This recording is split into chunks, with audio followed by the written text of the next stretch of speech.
Alright guys, so this is part 2 of the M911. Just give you an idea how far I got so far. Now, everything is almost in primer. I left as much off as I could to get everything the full coverage. There's a couple pieces that I missed. I didn't go too far ahead of.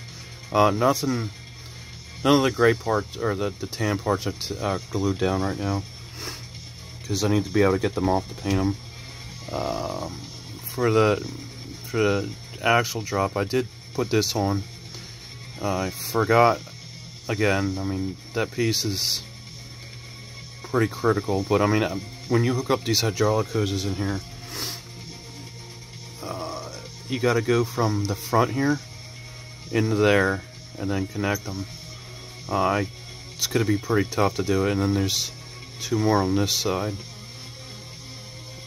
I left these two for the winches on. That's going to help when I put it together. I mean, there's a lot of sanding in here to get this all open up enough so that everything will slide in after it's painted.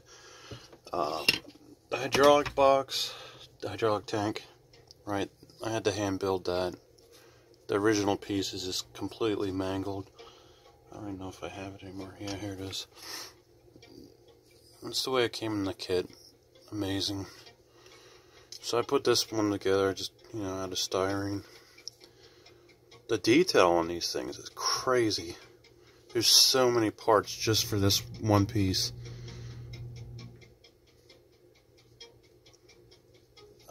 So there's that. Then this probably took the longest to do. There's a couple pieces in there that didn't line up right. So it took so long to do that. The biggest problem though is the photo etch on this piece here. The book tells you that it is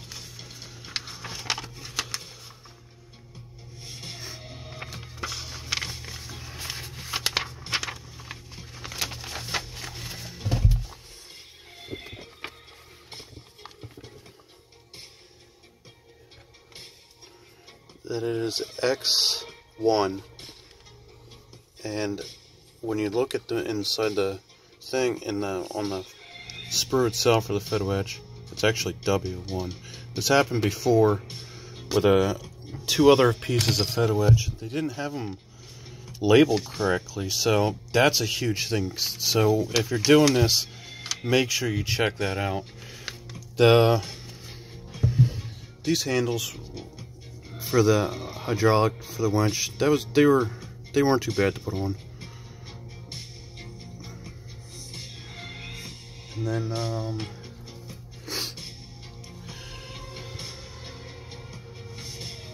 I got all the pieces over here on that are primer that are ready to be painted now. And all this stuff is I can just put right together. It's super easy. I did it took a lot of time out to make sure all that stuff would work. And then I could, you know, paint all this stuff separately. The next step now is then to start building the cab and the fifth wheel. If I don't recommend this photo etch is super easy, but with these pieces that have that are corrugated, you do need a photo etch bender. You need to hold it so you can sand the edges, because this stuff, it's so thin that it just wants to fall apart. The photo etch itself is very, very, very thick, so it's really hard to bend.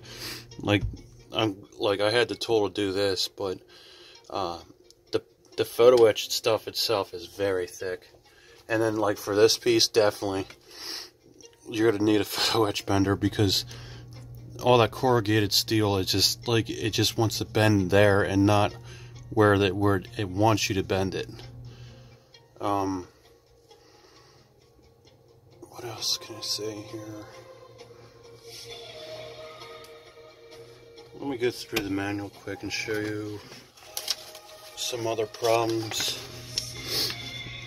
Oh yeah, the ropes, or I'm sorry, the cable for the winches, that's not, I'm not putting that on.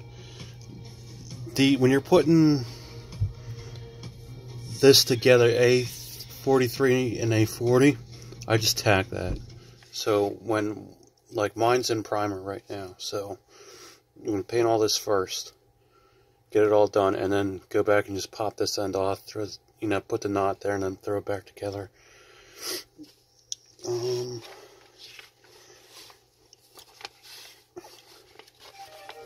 You know what, I believe it was this way too in the book for this piece of photo etch. It says that it was X8 and it ended up being like W or another one. So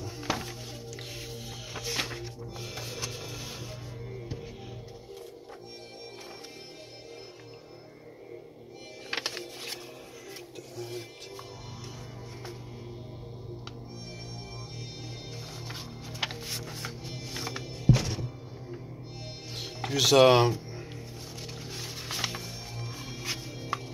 right here for D30 and D29. These hoses, I cut one of them out and I started lining everything up. Those I'm going to primer and paint completely separately and wait till this is all put together. I did test with everything that I have so far. It is going to work. There's a piece, I'm not going to be able to, it's not going to be able to show very good, but there's where you connect it to right in there. There's an ear right there, and then you have this piece, and then the piece over there. Everything lines up good, but when you go to like test fit it, the hydraulic tank is like wants to shove up. It doesn't want to line up correctly, but that's no big deal.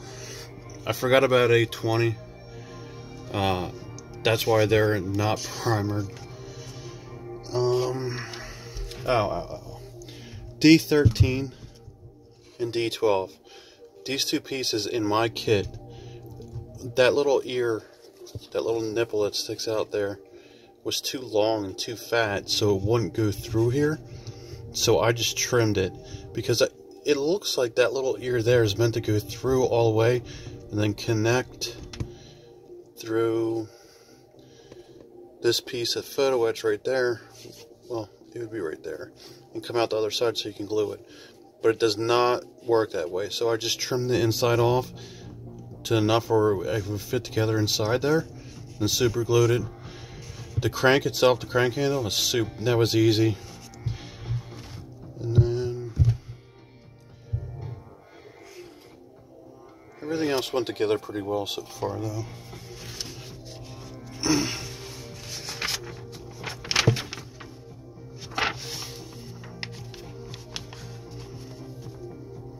You're really gonna have to pay attention though with these directions. I made lots of notes for myself to go back and go look at stuff and, you know, work it out. It's just like a lot of tedious stuff. Like the whole hydraulic tank itself, that took probably a good 3 hours to complete. And then there was this box, it didn't go together perfectly. There's a lot of sanding together with that. So these are the two lines I was talking about that go to the pumps themselves. They are, I can't get the focus. So when you get it in there, next to this piece here, so it lines up like this, and then it folds in, right? Well, that's what I'm talking about, is trying to get those lines connected. That's definitely not going to be fun. And then this is that ear I was talking about. Like, so when it's all set up, it wants to sit like this. So it's going to have to take some time and really go through it all. So that's it for part 2. Hopefully by next you'll get to see I have some good news for the cab. Hopefully the cab isn't going to be too bad. The fifth wheel looks like it's alright. The cab looks like there's a lot of extra crap that needs to be sanded. But so far so good. Alright, see you guys.